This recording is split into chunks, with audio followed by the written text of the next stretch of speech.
What is going on, guys? Welcome back to another Pokemon Ultra Sun and Moon Wi-Fi battle. Today I have a PU match. This one's against Stolly, and this game actually happened on a live stream I did over on Twitch a couple days ago. I'll put a link in the description to my Twitch page if that's something you're into. But anyway, this turned out to be a pretty good match here. This is kind of just a team that I threw together. I really wanted to get Slacking to work. I haven't used Slacking in forever, so I figured I'd kind of just build a team around that thing.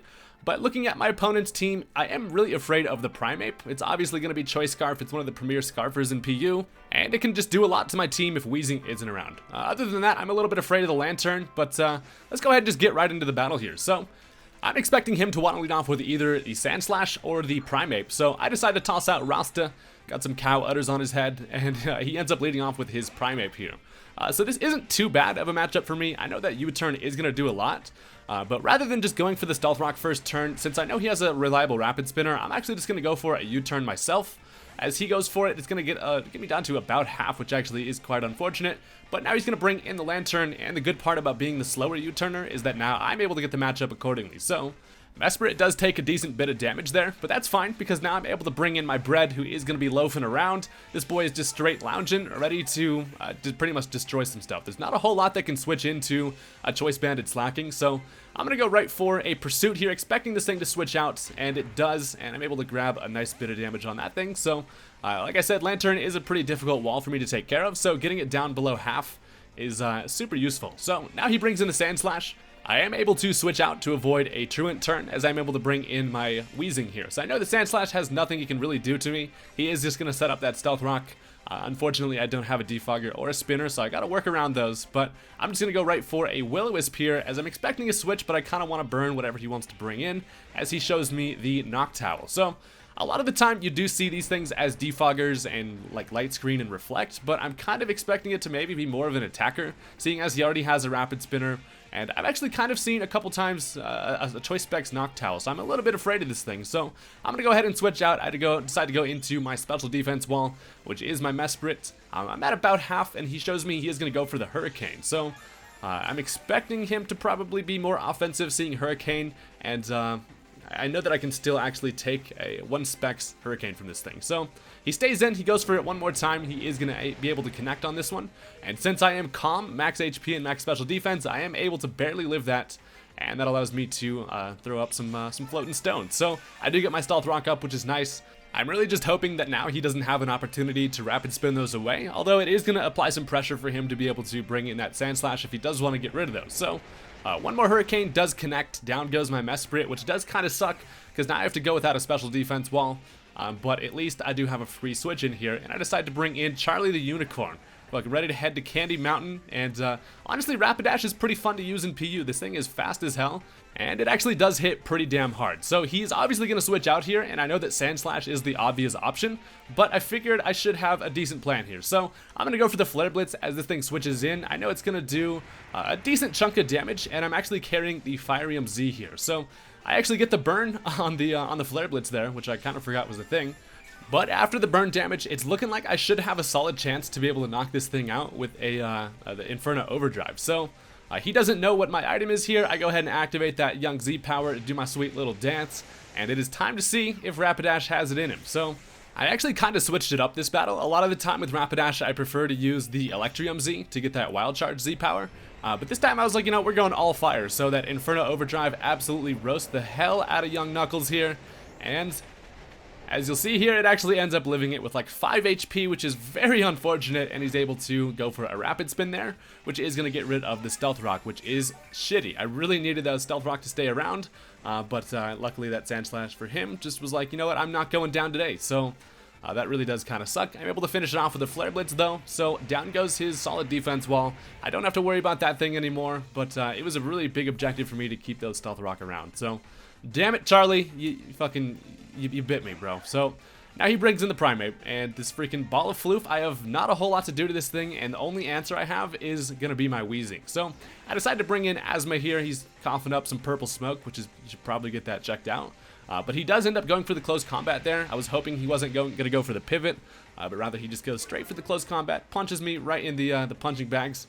And, you know, it doesn't hurt too much because I'm sitting over here eating some black sludge. And Primeape really just has nothing to do to Weezing. So I really have to keep this thing around if I want to have a chance at winning this. So he's now going to bring in the Lantern. I was going to make a double switch there, but I decided to play it safe and just go right for the Sludge Bomb, as that's not going to do too much of this thing because this fish is just specially defensive as titties. So, after some Black Sludge, I figure obviously it's not worth staying in here. I'm not able to knock it out with another Sludge Bomb. So here, I'm just going to switch right back into my Slacking. I was really hoping that this thing wasn't going to go for a Scald because it's not worth switching into a potential Scald burn, but he actually ends up going for the Volt Switch there. So he's going to pivot, I take that nicely, and he's now going to bring back in the damn Primeape. So obviously I can't stay in here, but then I'm thinking about it, and last time I switched into Weezing, and he's going to expect that again. So he actually ends up making a double switch and goes right into his Drifblim, as this allows me a chance to go for a Fire Punch. So I get the prediction correct there. Unfortunately, I couldn't go for Giga Impact, obviously because this thing is Ghost type. Having Slacking around is kind of unfortunate when they're rocking Ghost types. It makes you really reluctant to go for Giga Impact. But that actually worked out nicely. I was able to bait that switch, and now I decide he's probably going to go for a Will-O-Wisp, but he actually ends up just going right for the Thunderbolt, which does knock out Charlie. I brought in Rapidash for the potential to get the Flash Fire with the Will-O-Wisp, but to my surprise, he actually just went for Thunderbolt, so that actually wouldn't have knocked out Slacking, and I would have been able to kill it with another Fire Punch, so that kind of sucks. But Rapidash goes down, unfortunately. This allows me to bring in my Triangle, who is going to go for... I decided to go for the Signal Beam, and the reason for that is because I was afraid to go for Thunderbolt, because he does still have that Lantern, which most of the time is going to be carrying Volt Absorb.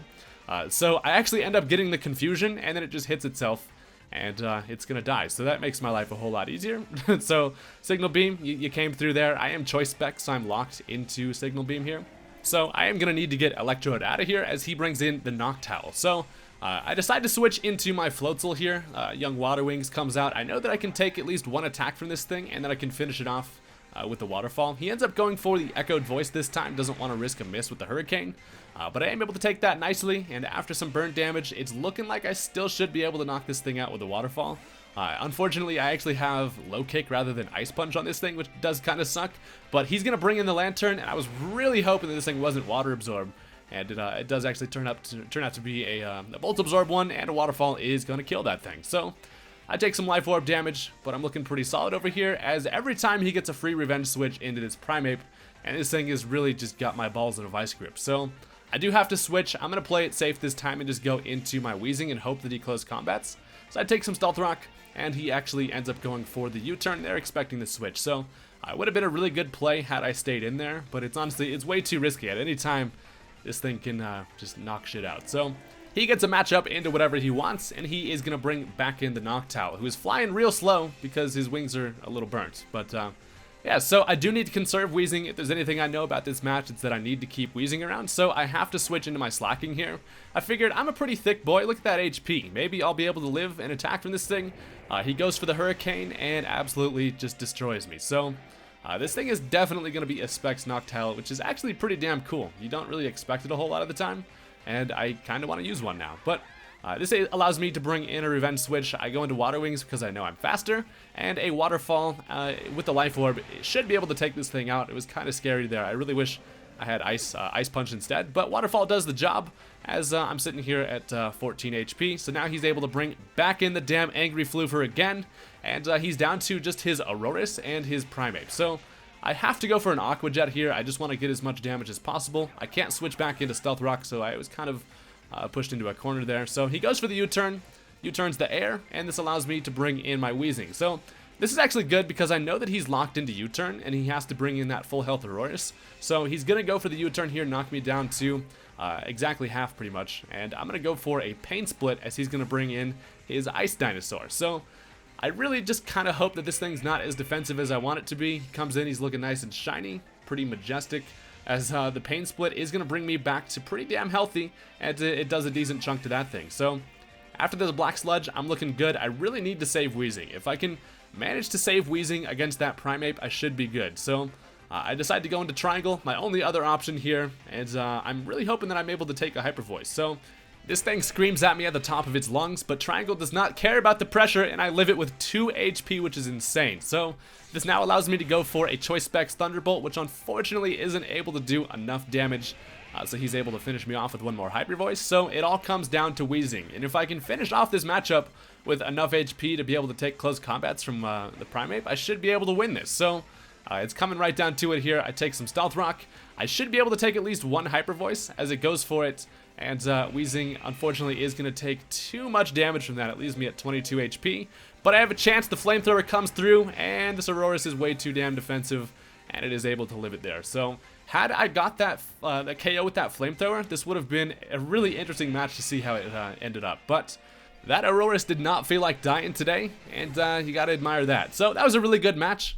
Thank you guys for watching. Go ahead and hit that like button on this video if you enjoyed, and I will be back with some more Wi-Fi battles soon, because I'll be getting into some more Wi-Fi battles because I'm having fun with it. Yeah.